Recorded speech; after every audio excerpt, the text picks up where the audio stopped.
হে everyone, north বেঙ্গলে যা গরম পড়ছে সে আর বলার মতো নয়। তবে গরম যতই পড়ুক, কাজ থাকলে সেখানে তো যেতেই হবে, তাই না? তো আজ আমি তোমাদের সাথে শেয়ার করব আমি কোথায় গেলাম। আজ সন্ধ্যায় আমার ইনভিটেশন ছিল পিএনজি কোম্পানির মিটিং এ। তো আমি ঝটপট দেরি না করে আমি আমার আলিপুরদুয়ার হোলসেল টিমের সাথে বেরিয়ে পড়লাম কোচবিহারের পথে। যেহেতু মিটিংটা কোচবিহার হোটেল ইলোরাতে ছিল, কোম্পানি থেকে গাড়ি পাঠানো হয়, তো আমরা ওখানে পৌঁছে দেখি এলাহি আয়োজন। তারপর আমাদের বিজনেস মিটিং স্টার্ট হলো। ফার্স্ট ওখানে কফি দেওয়া হলো, দেন একটু বাদে স্ন্যাক্সে ছিল চিকেন কাবাব, chicken lollipop, paneer tikka, fish fry. তো এগুলো সব পেটে পুরে আবার মিটিং এর সেকেন্ড হাফে মনোযোগ দিলাম। যাজ্ঞা, শেষে আমাদের অ্যাচিভমেন্টের অ্যাওয়ার্ড দেওয়া হলো। সব শেষে বসে পড়লাম বুফেতে খাওয়া দাওয়া করতে। ওখানে ভেজ নন ভেজ সব রকম খাওয়ার ব্যবস্থা ছিল। সোজা গেলাম নন ভেজ কাউন্টার। যেহেতু আমি চিকেন আর ফিশ লাভার, তাই দেরি না করে চিকেনের বেস্ট পিস গুলো কালেক্ট করে নিলাম।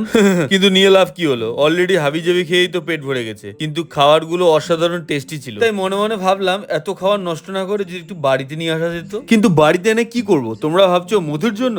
না না, মধুকে আলু সিদ্ধ ভাতই খাওয়াবো, কারণ ও আমাকে সব সময় মুড়ি খাওয়ায়।